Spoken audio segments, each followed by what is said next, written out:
Carta a los Gálatas y primera carta a los Corintios.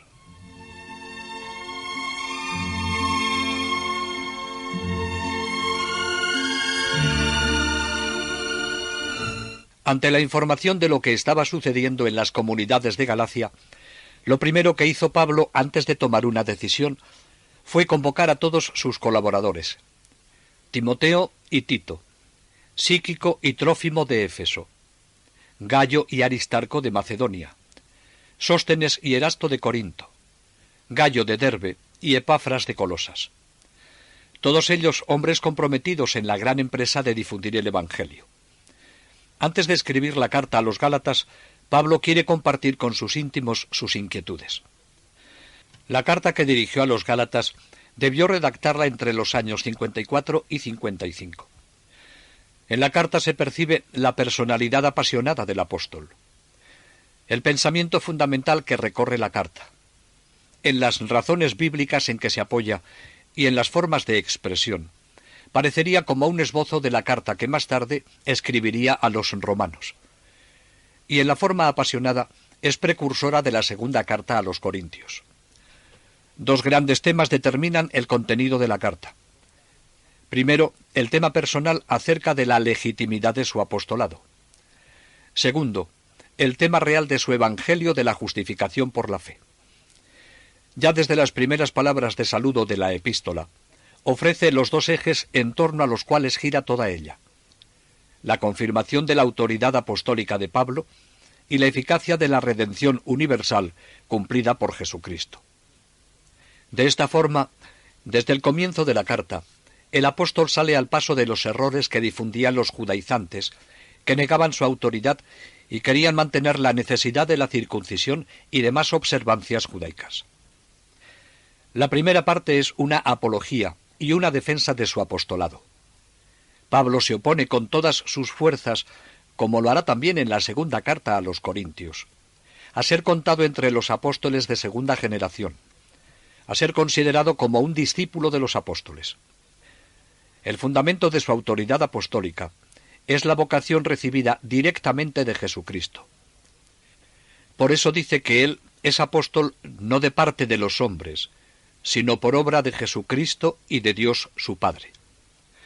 Al unir tan íntimamente dentro de la misma frase el nombre de Cristo y de Dios Padre, defiende su autoridad fundamentándola en la voluntad de Jesucristo, como había ocurrido con los 12, y en los planes salvíficos de Dios Padre.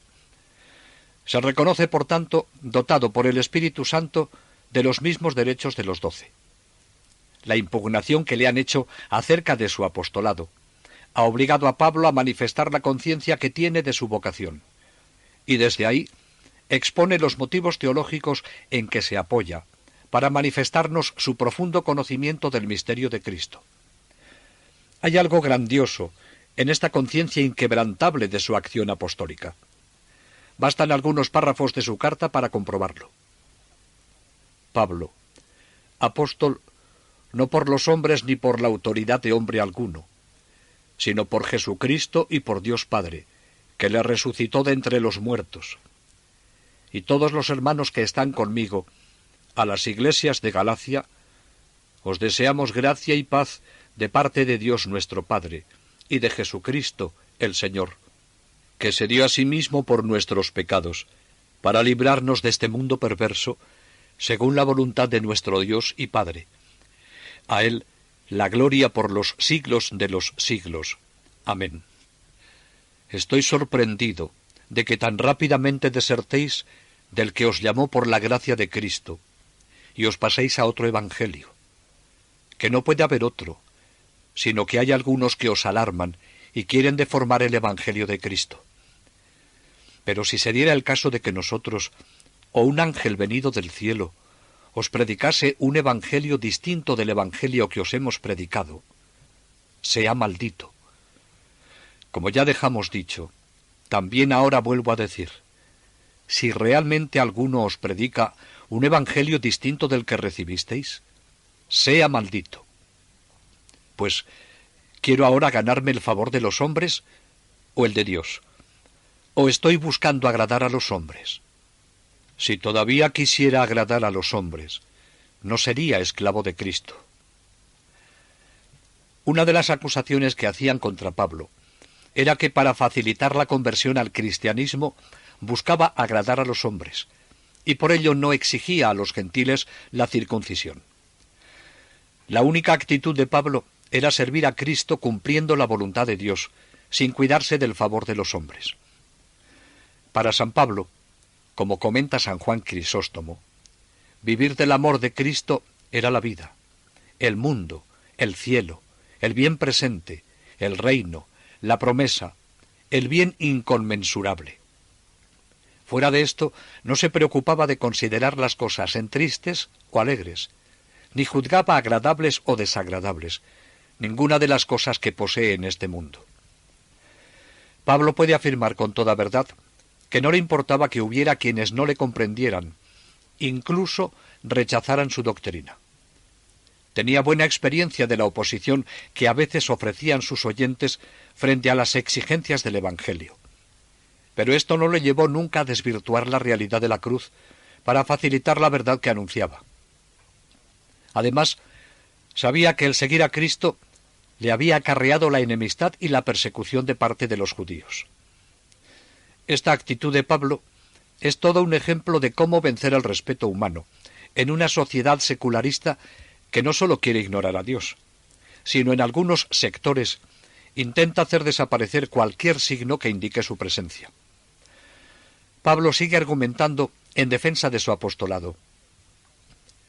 Os comunico, hermanos, que el evangelio predicado por mí no es evangelio al modo humano, pues ni siquiera yo lo recibí ni aprendí de un hombre, sino por revelación de Jesucristo.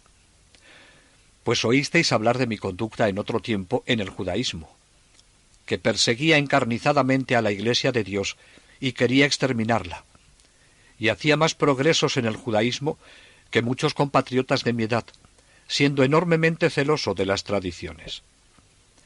Pero cuando el que me separó desde el seno de mi madre y me llamó por su gracia, determinó revelarme a su Hijo para que yo predicara su evangelio entre los gentiles, no fui a consultar enseguida a ninguna criatura humana, ni subí a Jerusalén a presentarme a los apóstoles anteriores a mí, sino que fui a Arabia, y de nuevo volví a Damasco. Sigue Pablo refiriendo en forma extraordinaria los sucesos que ya conocemos: la soledad en Arabia, su entrada en Damasco y Jerusalén, su viaje a la patria, sus intervenciones en el concilio apostólico en el asunto de la circuncisión, el caso de Tito, el reconocimiento de su evangelio por los apóstoles antiguos, el reparto de territorios de misión con pacto y apretón de manos. Todo esto es una prueba suficiente de que la doctrina de su vocación divina es tan verdadera como la de los 12. Conocemos la discusión con Pedro en Antioquía, donde manifiesta su idea sobre la redención. Su informe culmina con esta idea: si se pudiese llegar al estado de gracia de Dios mediante el cumplimiento de ciertas disposiciones religiosas y mediante las leyes del ceremonial, entonces la muerte de Cristo hubiera sido superflua. Dios habría sacrificado en vano a su Hijo. En la carta pasa ahora Pablo a la parte real, a la justificación por la fe. No habla de las obras morales del hombre después de la justificación, de la vida en estado de gracia.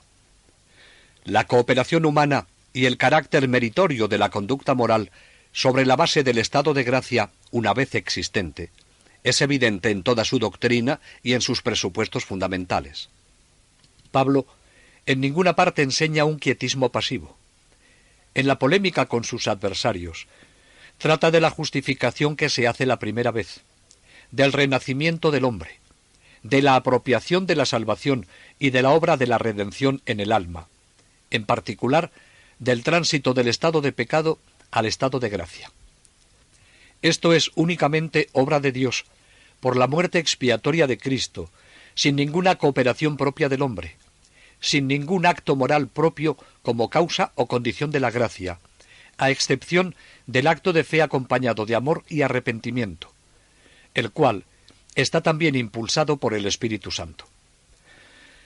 Con dos poderosos argumentos destruye Pablo el punto de vista de sus contrincantes. El primero va dirigido a los pagano-cristianos. Gálatas ignorantes, ¿quién os encandiló a vosotros, ante cuyos ojos fue expuesto públicamente Jesucristo crucificado? Solo esto quiero saber de vosotros. ¿Recibisteis el Espíritu por las obras de la ley o por la obediencia a la fe? Tan ignorantes sois. Después de empezar por el Espíritu, ¿ahora termináis por la carne? ¿Habéis experimentado tantas cosas inútilmente, suponiendo que haya sido inútilmente? El apóstol llama ignorantes a los Gálatas, no llevado de la indignación por su conducta, sino movido por el amor que les tenía. Este amor le hace sufrir, porque se han olvidado de que la salvación viene solo de Jesucristo. El segundo argumento va dirigido a los judíos cristianos tan apegados a la Biblia. Usa la gran figura favorita del pueblo judío, Abraham, que era el tipo del antepasado espiritual de todos los creyentes verdaderos.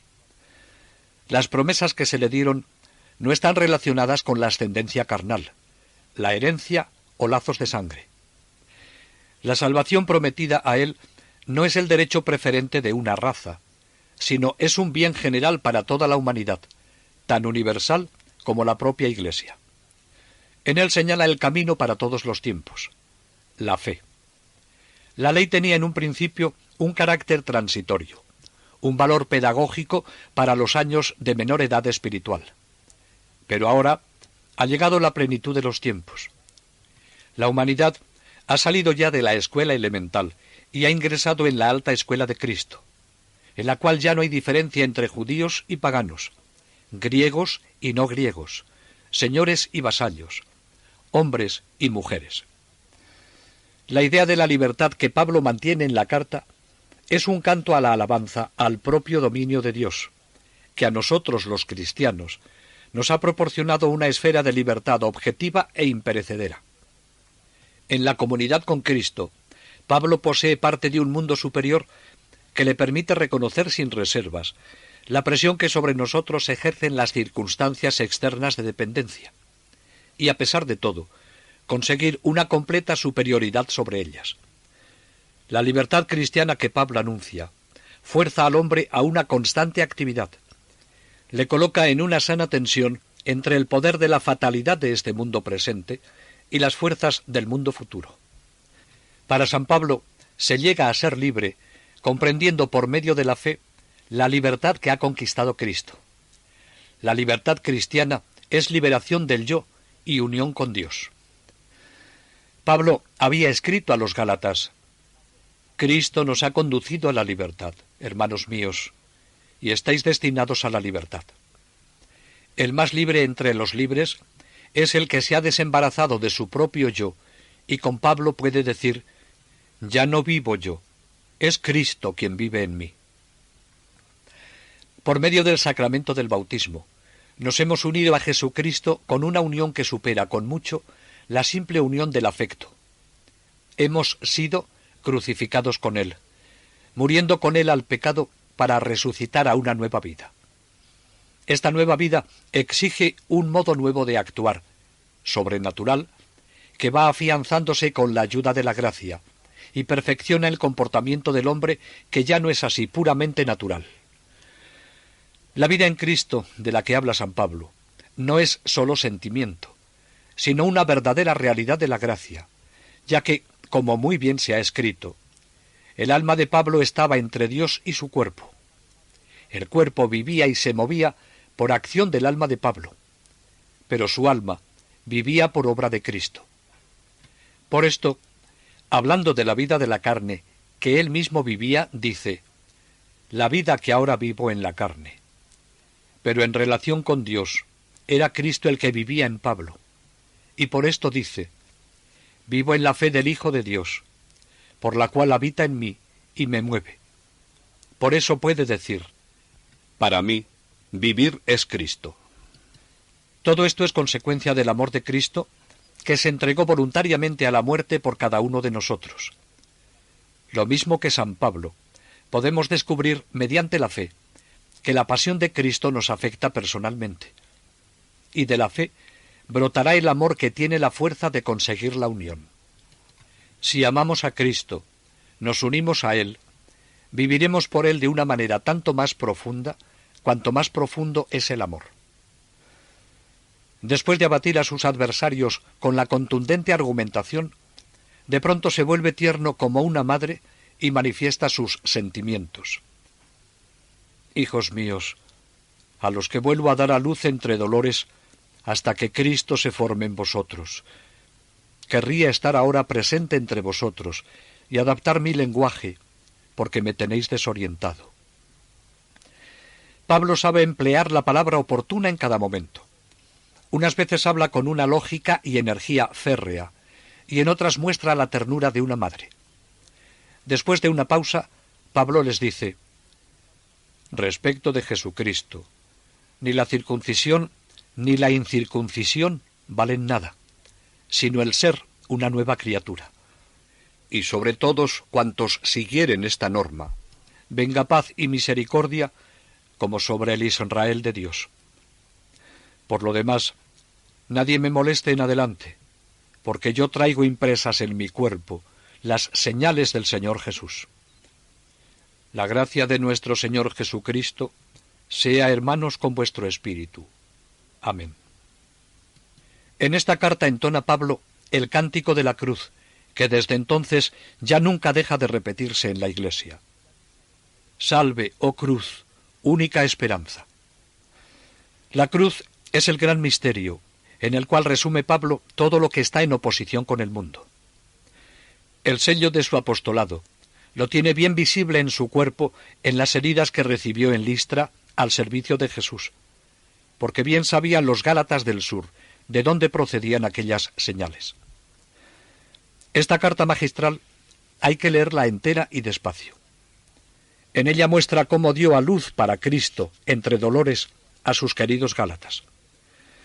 Sin duda los Gálatas quedaron conmovidos al leerla, y debió ser eficaz la carta porque en adelante no se oyó que hubiera maquinaciones en aquella parte contra la misión paulina. Parece que los adversarios se fueron de allí, pero pronto los encontraremos en Corinto.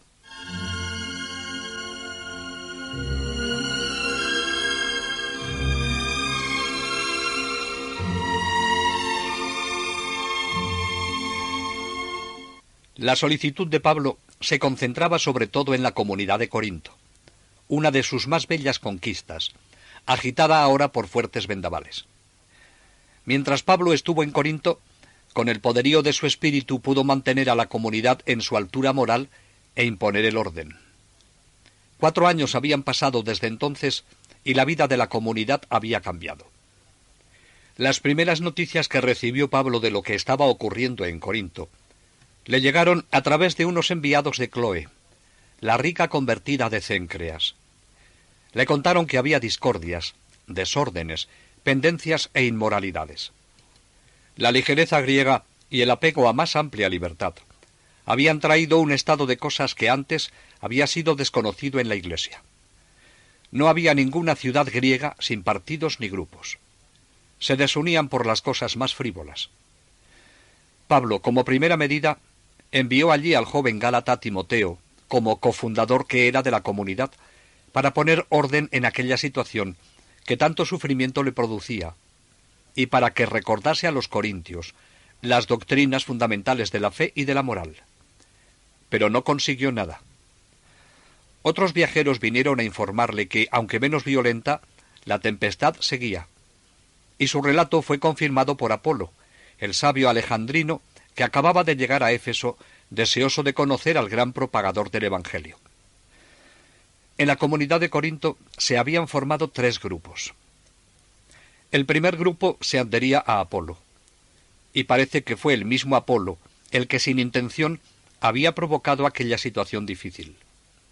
Su expresión elegante, el arte para unir las enseñanzas bíblicas con las especulaciones de la filosofía griega, y la habilidad para descubrir sutiles interpretaciones alegóricas, hacían que Apolo reuniese todas las cualidades para arrastrar a las muchedumbres, y muy particularmente a la sociedad frívola y elegante de las ciudades helénicas.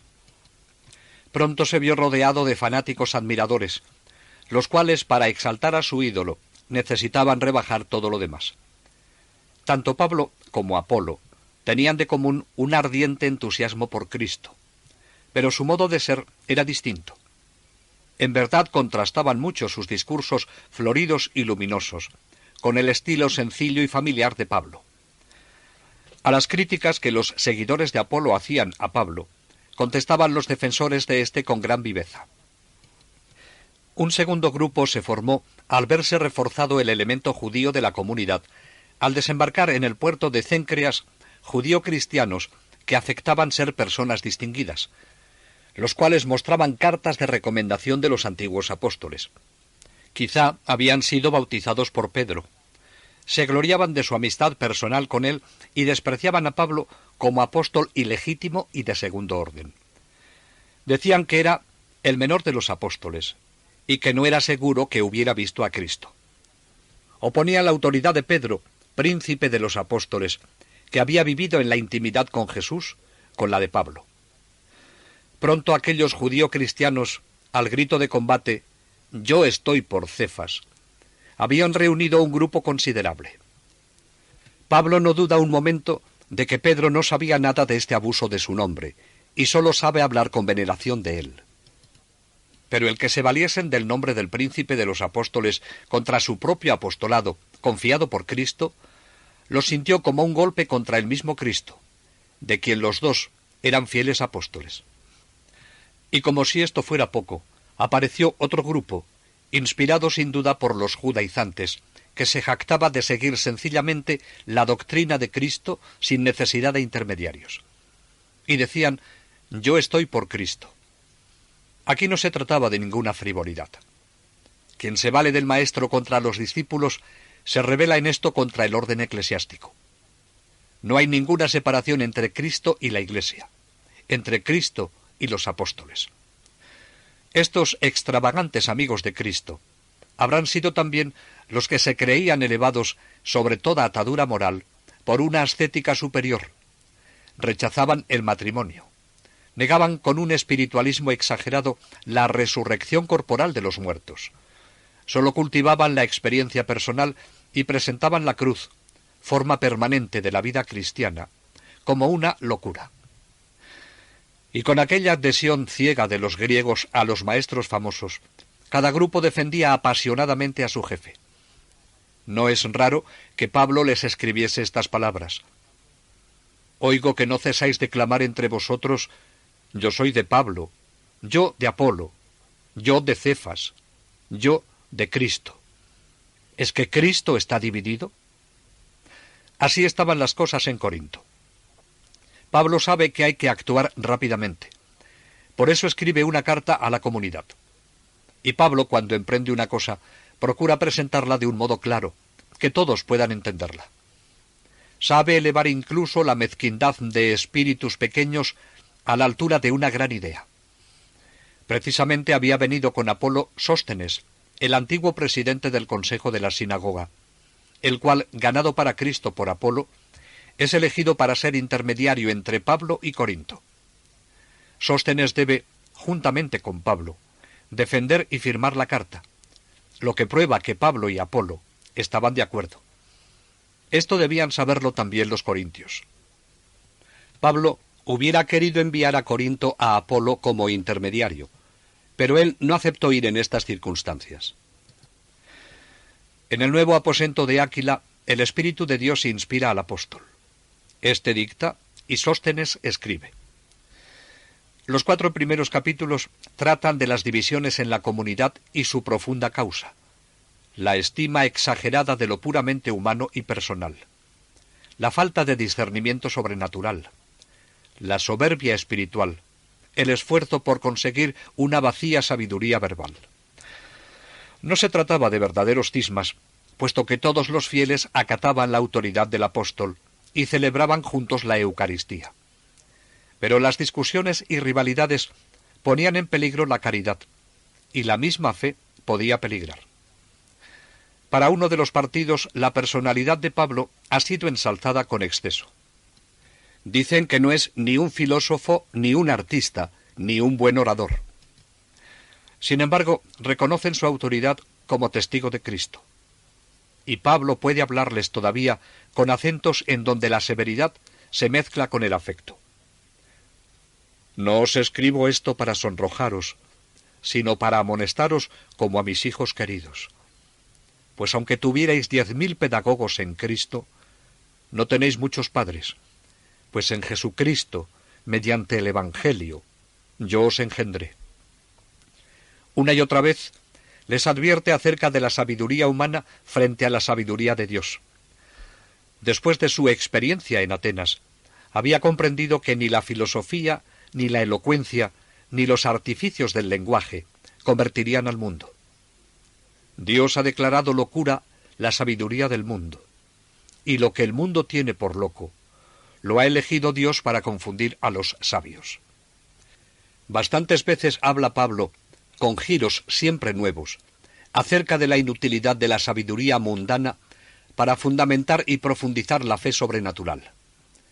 Él establece el ideal de la sabiduría cristiana en el conocimiento del misterio de la redención, de la inserción de todo el género humano en la unidad del cuerpo místico de Cristo. El que ha entendido esto es sabio en el sentido religioso. Es un hombre espiritual. San Pablo dice que los corintios son principiantes en la fe, y esto se prueba en vuestras envidias y discordias pueriles. Por eso les dice que no tienen derecho a hacer diferencias de categoría entre los predicadores del Evangelio. Semejantes comparaciones carecen de valor. Todos los apóstoles desempeñan el mismo cargo. Están al servicio del mismo Señor, aunque cada uno tiene sus propias aptitudes. Pablo ha trazado el diseño y puesto el fundamento. Esta es la calidad salvadora, muy profundamente por él comprendida, de la obra de la redención, el misterio oculto, el evangelio del cuerpo místico de Cristo. Este descubrimiento lo debe a la revelación de Damasco, y esa predicación es el objeto de su vida. Sobre este fundamento han de seguir edificando todos los teólogos cristianos. Pero este edificio debe ser armónico y tener unidad.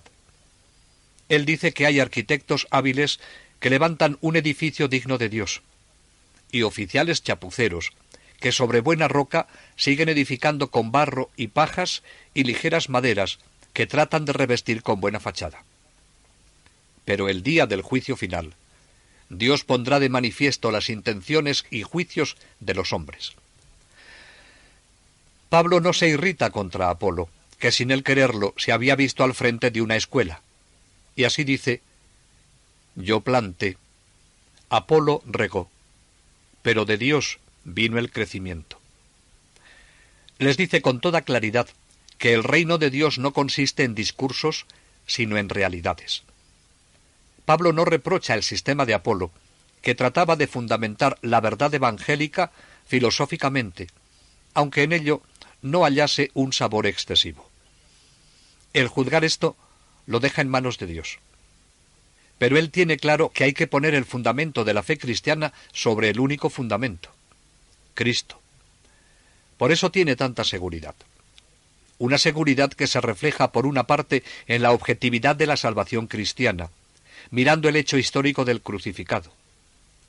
Por otro, en la mística comunidad de vida con Cristo, de la que brota un ser nuevo con el crucificado.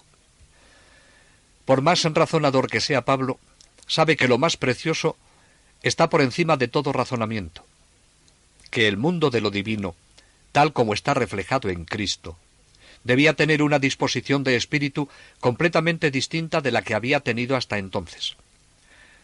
Con San Agustín hay que decir: primero hay que creer para poder llegar a comprender. Además de envanecidos por el orgullo, los corintios están también manchados por la inmoralidad. Los falsos predicadores de la libertad habían anunciado la libertad del trato sexual y fundamentado esto con la nueva libertad cristiana. Un destacado miembro de la congregación cristiana de Corinto vivía en unión incestuosa con su madrastra. La sensualidad había conducido al desprecio del matrimonio, y además, en Corinto esta disolución del matrimonio, enemiga de la vida, fue anunciada bajo contraseña cristiana. En aquel medio de Corinto, donde el fermento de la corrupción tenía una virulencia terrible, empezaba a manifestarse otra tendencia opuesta que llegaba casi a condenar el matrimonio. Y es que la extrema disolución de costumbres suele provocar con frecuencia reacciones contrarias violentas. San Pablo condena estas dos morales opuestas. Después de reprobar la fornicación, defiende el matrimonio, pero termina proponiendo al hombre un ideal más elevado, el de la virginidad. Y es que quiero que vosotros estéis sin preocupaciones. El no casado se ocupa de los asuntos del Señor, de cómo agradará al Señor. Y en cambio, el casado se ocupa de los asuntos del mundo, de cómo agradará a la esposa, y anda dividido. También la mujer no casada, es decir, la virgen, se ocupa de los asuntos del Señor, a fin de ser santa en el cuerpo y en el espíritu. En cambio, la casada se ocupa de los asuntos del mundo, de cómo agradará al marido. Digo esto para vuestro provecho, no para armaros una trampa, sino buscando lo más noble y el trato del Señor sin dispersión. Tenían también dudas acerca de la celebración de los actos de culto. Las mujeres de Corinto exigían que se les igualase a los hombres en el servicio religioso. Los ágapes degeneraban en comilonas en las que se ponían de manifiesto las desigualdades entre pobres y ricos. Se preguntaban qué era mejor, hablar en lenguas o profetizar. También la resurrección de los muertos era muy difícil de imaginar para los griegos. Esta primera carta a los Corintios que Pablo escribió representa para nosotros una dicha, pues le obligó a tomar posición respecto a todas esas cuestiones, y por ella llegamos a tener mayor conocimiento de la primitiva Iglesia. En este sentido, la primera carta a los Corintios ha venido a ser la más copiosa y más interesante de las cartas paulinas. En la postura frente a cuestiones aisladas, se pone claramente de manifiesto la doble existencia característica del cristiano, que según San Pablo vive en dos mundos. Pablo es de la opinión que el cristiano no está positivamente libre de pecado. El cristiano vive constantemente en una gran tensión moral, en una doble forma de ser. Por su vivir en la tierra, pertenece todavía al viejo mundo pecador. Pero según ese espíritu, pertenece a la nueva manera de ser espiritual. Vive en Cristo, pero también en el mundo. En esencia es un peregrino entre dos mundos. Pablo describe el estado del cristiano como el del hombre nuevo, justificado, que en la muerte de Cristo ha sido con él sumergido y sepultado, y en la resurrección de Cristo ha emergido a una nueva vida con Cristo, y se ha revestido de Cristo. Ha muerto al pecado, y el pecado no tiene ya ningún derecho sobre él. Pero a pesar de estos principios espirituales, Pablo no cierra los ojos a la dura realidad. No se extraña de que el pecado todavía exista. No dice en ninguna parte que el pecado haya muerto. Vive todavía y acecha la ocasión para reconquistar el terreno perdido. Así, el cristiano vive en una tensión violenta. Esta tensión que hay en la vida cristiana obra, según la respuesta, en las más diversas direcciones que él indica. Primero, en la esfera sexual, en la posición del cristiano respecto de la vida sexual, respecto del matrimonio y del celibato. Aquí pone Pablo el fundamento de la moral sexual y del matrimonio cristiano. Segundo, en la cuestión del derecho privado en litigios judiciales acerca del dinero y la hacienda. Tercero, en el aspecto social, principalmente acerca de las mujeres y de los esclavos. Cuarto, en lo referente a las relaciones civiles con los gentiles, sobre todo a la participación en los sacrificios paganos y en los banquetes en que se servía la carne de las víctimas, y además en el culto al emperador. Hay que leer despacio la carta para comprender cómo Pablo ha puesto el fundamento de un orden social cristiano.